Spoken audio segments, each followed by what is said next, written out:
Hello everyone. तो आज हम जानेंगे कि दिल्ली यूनिवर्सिटी में जो सीपीसी का सब्जेक्ट आता है थर्ड सेमेस्टर के अंदर, उसके अंदर क्या स्ट्रैटेजी होनी चाहिए। सबसे पहली प्रायोरिटी आपकी ये होनी चाहिए कि लिमिटेशन के जो क्वेश्चंस हैं, वो जो कि 3 क्वेश्चन आते हैं, हम पहली प्रायोरिटी में उसको करते हैं। उसके बाद में आगे बढ़ेंगे जो कि सीपीसी के होंगे, क्योंकि सीपीसी के अंदर कंटेंट बहुत ज़्यादा होता है। तो जो बच्चे आखिरी के दिनों में तैयारी कर रहे होते हैं उनको काफ़ी स्ट्रगल करना पड़ता है। तो इस वजह से सबसे पहली प्रायोरिटी आपकी लिमिटेशन लॉ के क्वेश्चंस कंप्लीट करना होना चाहिए। तो जब बात करते हैं लिमिटेशन लॉ के जो क्वेश्चंस आते हैं वो कौन कौन से होते हैं, यूजुअली सबसे पहला जो आता है वो कंडोनेशन ऑफ डिले, इसके ऊपर आएगा। दूसरा एक्नॉलेजमेंट अंडर लिमिटेशन। तीसरा एडवर्स पोजीशन। और मोर ओवर एक ये ऐसा क्वेश्चन आता है जो कि कहता है कि जो रेमेडीज़ होती हैं लिमिटेशन के अंदर वो बार हो जाती हैं, बट राइट्स जो होते हैं वो डिस्ट्रॉय नहीं होते हैं। तो इसके ऊपर कई बार क्वेश्चन आता है, बट कभी कभी ये क्वेश्चन इन दोनों क्वेश्चंस के साथ में पूछा जा सकता है, या एडवर्स पोजीशन के अंदर इसका एक लॉजिक पूछा जा सकता है कि ये चीज़ अप्लाई होती नहीं होती है। तो ये एक ऐसा क्वेश्चन है जो हो सकता है कि सेपरेट आ जाए अगर 10 मार्क्स में आएगा, अदरवाइज से हो सकता है कि इन्हीं के साथ में ही इसके एप्लीकेशन के तौर पे आ सकता है। तो ये दिल्ली यूनिवर्सिटी का 2024 का क्वेश्चन है जो कि कंडोनेशन ऑफ डिले पे फ्रेम किया गया है। मैंने सोचा किसी भी कंसेप्ट को अगर हम डायरेक्टली क्वेश्चन के थ्रू समझाएंगे तो आपके लिए भी थोड़ा आसान हो जाएगा कि किस तरीके से हम किसी भी क्वेश्चन को फ्रेम करेंगे एग्जाम टाइम में। वैसे इस वीडियो में मैंने सिर्फ और सिर्फ लीगल प्रोविजंस को डिटेल में समझाया है, केस लॉज को सेपरेट शॉर्ट वीडियोज़ के अंदर कोशिश करूँगा कि कवर कर लूँ। तो अब जानते हैं कि क्वेश्चन क्या कह रहा है। इस क्वेश्चन में क्या कहा गया है कि एक रिकवरी सूट था ए और बी के बीच में, जिसमें बी के अगेंस्ट में डिक्री पास हो जाती है। डेट कौन सी थी? 30 नवंबर 2018। इस केस में बी ने एप्लीकेशन फाइल करी 28/12/2018 को, जिससे कि उसको कॉपी मिल सके डिक्री की। बी को जो कॉपी मिलती है वो 31/5/2019 को मिलती है, और अगले दिन से ही समर वेकेशन शुरू हो रहा था कोर्ट का, जिसकी वजह से कोर्ट 1 महीने के लिए बंद रहती। बी ने अपील फाइल किया 1 जुलाई 2019 को। अब आपको ये डिसाइड करना है कि जो अपील फाइल करी गई है बी के द्वारा, ये विद इन टाइम है या टाइम बार्ड है, और इसके साथ ही साथ आपको स्टैट्यूटरी प्रोविजन और लीगल केसेस के थ्रू इस चीज़ को जस्टिफाई करना है। यहाँ पे ये भी प्रिज्यूम किया गया कि period of limitation for filing the appeal is 30 days from the date of decree. इस क्वेश्चन के अंदर कई सारे कंसेप्ट हैं जो कि यहाँ पे अप्लाई हो रहे हैं। तो जब भी ऐसे क्वेश्चन आएंगे तो सबसे पहले आपको प्रेस्क्राइब पीरियड और पीरियड ऑफ लिमिटेशन में डिफरेंस बताना है। उसके बाद में बार ऑफ लिमिटेशन क्या है वो समझाना है। कंडोनेशन ऑफ डिले क्या है, कंडोनेशन ऑफ डिले सूट्स पे अप्लाई होता है नहीं होता, इस चीज़ को हाईलाइट करते हुए आपको चीज़ें समझानी है। इसके अलावा यहाँ पे लीगल प्रोसीडिंग के केस में एक्सटेंशन कैसा होता है इसको बताना है, इसलिए सेक्शन 12 भी आप इसमें इंक्लूड करोगे। इसके अलावा सेक्शन 4 भी इसके अंदर अप्लाई होगा, क्योंकि इसके अंदर अगर लास्ट वर्किंग डे में अगर आप अप्लाई करना चाह रहे हो और उस दिन अगर कोर्ट क्लोज रहेगी तो वो दिन एक्सक्लूड किया जाता है। तो यहाँ पे सारे कंसेप्ट्स को आपको समझाना होगा इस क्वेश्चन के अंदर। और इसके अलावा जो भी जुडिशियल इंटरप्रिटेशन दिए गए हैं अलग अलग कोर्ट्स के द्वारा, स्पेशली जो सुप्रीम कोर्ट या हाई कोर्ट हैं, उनको प्रेफर करते हुए आपको सारे केस लॉज भी मेंशन करने होंगे। तो सबसे पहले आप एक छोटा सा इंट्रोडक्शन दे दीजिएगा, जिसके अंदर आप ये बताओगे कि ये जो क्वेश्चन है वो किस चीज़ से कोरिलेट कर रहा है और इसके अंदर कौन कौन से लीगल प्रोविजन इन्वॉल्व हो रहे हैं। उसके बाद में बेसिक समरी ऑफ फैक्ट्स, और अगर ज़रूरत पड़े तो इश्यूज़ भी आप लिख दोगे। फिर बात करेंगे जो भी रेलिवेंट स्टैट्यूटरी प्रोविज़न होते हैं आपके इस केस के अंदर। जैसे इस केस के अंदर सेक्शन 3 जो है वो पहले इन्वॉल्व हो रहा है, तो एक एक करके हम सारे लीगल प्रोविजंस के ऊपर नज़र डालते हैं। कंडोनेशन ऑफ डिले का जब भी क्वेश्चन आएगा आपको सबसे पहले सेक्शन 3 को उसमें लिखना ही लिखना होगा। उसके पीछे का मेन रीज़न ये है क्योंकि सेक्शन 3 लिमिटेशन एक्ट का क्रक्स है। तो इसी के साथ सेक्शन 3 को जानते हैं। सेक्शन 3 क्या कहता है? Bar of limitation subject to the provision contain in section 4 to 24 inclusive every suit instituted appeal preferred and application made after the prescribed period shall be dismissed although limitation has not been set up as a defense। तो इस section के अंदर सबसे पहले तो हमको ये पता चलता है कि कौन सी टर्मिनोलॉजी के साथ में कौन सा वर्ड जोड़ना है। फॉर एग्जांपल सूट के साथ में हमेशा इंस्टीट्यूट का ही नाम जोड़ा जाएगा, अपील के साथ में प्रेफर या एप्लीकेशन के साथ में मेड। तो ये जो पेयरिंग के साथ में आपको टर्मिनोलॉजीज दी गई हैं, आप एज इट इज़ ही इनको लिखोगे एग्जाम में। तो आपको ये टर्मिनोलॉजीज को ध्यान में रखना होगा। इसके साथ साथ ये कहा गया कि every suit instituted, appeal preferred और application made after the prescribed period shall be dismissed. इसका मतलब ये कि कोई भी सूट, अपील या एप्लीकेशन को अगर प्रेस्क्राइब पीरियड के बाद में अगर लाया जाता है तो उसको इंटरटेन नहीं किया जाएगा। फिर चाहे डिफेंडेंट ने एज अ डिफेंस की तरह इस लिमिटेशन के बार को डिफेंस में लिया हो या नहीं लिया हो। साथ साथ ये बताया जाता है कि subject to the provision contain in section 4 to 24 inclusive. इसका मतलब ये कि 4 से 24 के बीच में जितने भी सेक्शन आते हैं वो कहीं ना कहीं आपको हेल्प आउट करेंगे प्रेस्क्राइब पीरियड को कंप्यूट करने में। तो इनके बिहाफ पे प्रेस्क्राइब पीरियड कंप्यूट किया जाएगा फ्रॉम पीरियड ऑफ लिमिटेशन, और उसी के बेसिस पे लिमिटेशन का बार लगेगा किसी भी सूट, अपील या एप्लीकेशन के ऊपर। तो आप जानते हैं कि सेक्शन 3 का क्लॉज 2 क्या कहता है। Sub clause A of clause 2 क्या बताता है कि सूट कब कंसिडर किया जाएगा कि वो इंस्टीट्यूट हुआ है for the bar of limitation. जब भी सूट इंस्टीट्यूशन की बात करेंगे तो हमेशा उसको order 4 and section 26 of CPC के साथ में पढ़ा जाएगा। तो यहाँ पर क्या बताया गया है कि ऑर्डिनरी केस के अंदर कोई भी प्लेंट को जब प्रेजेंट किया जाता है प्रॉपर ऑफिसर, मतलब एक फाइलिंग काउंटर के ऊपर जब भी उसको फाइल किया जाएगा तब कंसिडर किया जाएगा कि और एक ऑर्डिनरी केस के अंदर सूट को इंस्टीट्यूट किया गया है। इसके अलावा in case of pauper, pauper का मतलब कोई व्यक्ति जो निर्धन व्यक्ति होता है, गरीब व्यक्ति होता है, जो कि अपने लीगल एड के पैसे पे नहीं कर सकता, तो उस केस में application for leave to sue as a pauper को जब कंसिडर कर लिया जाएगा तब, तो उस केस में तब कंसिडर किया जाएगा कि सूट को इंस्टीट्यूट किया गया है। और इसके अलावा in case of the claim against the company जो कि कोर्ट के द्वारा वाउंड करी गई है, तो उस केस में जब क्लेमेंट पहली बार अपने क्लेम को सेंड करता है एक ऑफिशियल लिक्विडेटर को, तो उस केस में सूट को इंस्टीट्यूटेड माना जाएगा। कभी भी जब सूट को इंस्टीट्यूट किया जा रहा है किसी पॉपर के द्वारा तो उस केस में सीपीसी के ऑर्डर 33 को ज़रूर कंसिडर करना चाहिए। कभी भी किसी सूट के अंदर अगर सेट ऑफ या काउंटर क्लेम की बात अगर होती है तो उस केस के अंदर जो भी सूट हैं किसी भी सेट ऑफ के या काउंटर क्लेम को, उनको सेपरेटली ट्रीट किया जाता है और उनको फॉलोइंग केस के अंदर कंसिडर किया जाता है कि वो अभी इंस्टीट्यूट हो गए हैं।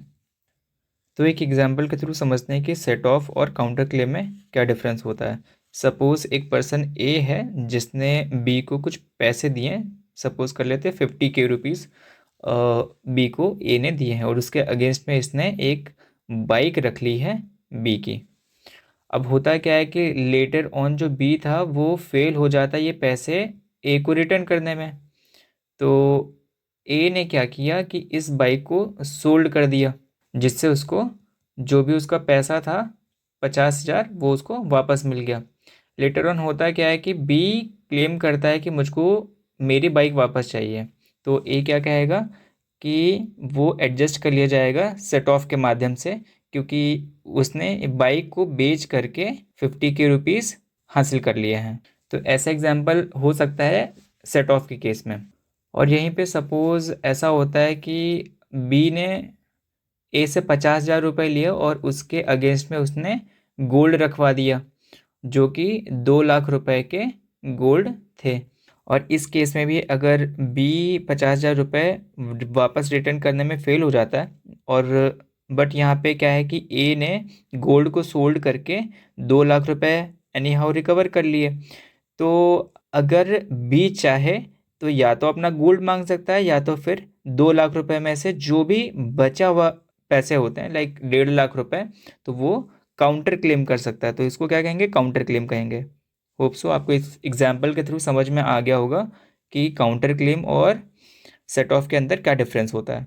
तो सेट ऑफ के केस में जिस दिन को सूट इंस्टीट्यूट किया जाता है जिसके अंदर ये प्लीड किया गया कि सेट ऑफ चाहिए है, तो उसी दिन को ये एज्यूम किया जाता है कि सूट इंस्टीट्यूट हुआ है किसी भी सेट ऑफ का।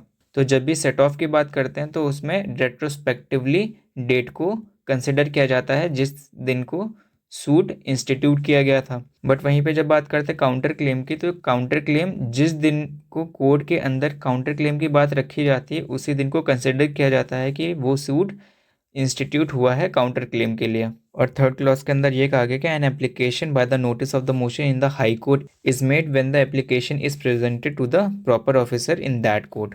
जब भी एग्जाम में कंडोनेशन ऑफ डिले का क्वेश्चन आता है तो उस समय ये प्रेफर किया जाता है कि आप उस केस में सेक्शन 3 का क्लॉज 1 तो ज़रूर ही लिखो, और अगर टाइम आपको मिल जाए तो क्लॉज 2 का ए और बी पार्ट आप मेंशन कर सकते हो। तो इसी के साथ आगे बढ़ते हैं। तो सेक्शन 4 क्या कहता है? सेक्शन 4 ये कहता है कि प्रेस्क्राइब पीरियड अगर किसी भी सूट का, अपील का या एप्लीकेशन का उस दिन एक्सपायर हो जिस दिन कोर्ट क्लोज रहती है, तो उस केस के अंदर उस सूट को, अपील को या एप्लीकेशन को जिस दिन कोर्ट खुलता है, रीओपन होता है, उस दिन को इंस्टीट्यूट किया जा सकता है, प्रेफर किया जा सकता है या मेड किया जा सकता है। इसके अलावा एक्सप्लेनेशन में ये कहा गया है कि कोर्ट को कंसिडर किया जाएगा कि वो पूरा दिन क्लोज रही है अगर वो किसी भी part of the normal working days में अगर वो क्लोज रहती है। तो अब बढ़ते हैं सेक्शन 5 की तरफ, जिसको हम डॉक्ट्राइन ऑफ सफिशिएंट कॉज या कंडोनेशन ऑफ डिले भी कहते हैं। सेक्शन 5 बेसिकली ये कहता है कि कौन से ऐसे सर्टेन केसेस हैं जिसके अंदर प्रेस्क्राइब पीरियड को एक्सटेंड किया जा सकता है। तो जब बात करते हैं इसके एसेंशियल्स की, तो कोई भी ऐसी अपील या कोई application other than application under the provision of 21, order 21 basically execution of decree की बात करता है, क्योंकि एग्जीक्यूशन ऑफ डिक्री वैसे ही उसके अंदर 12 साल दिए रहते हैं, इस वजह से इसको एक्सक्लूड किया गया है ऐसे एप्लीकेशंस को। अदरवाइज जितने भी आपके अपील होता है और एप्लीकेशन, अच्छा इस चीज़ में ज़रूर ध्यान रखना है कि कोई भी सूट होता है वो ऑलरेडी इसके अंदर एक्सक्लूडेड है। इसका मतलब कोई भी एप्लीकेशन अंडर ऑर्डर 21 या कोई सूट, तो इन दोनों को सेक्शन 5 के अंदर एक्सक्लूड करके रखा गया है।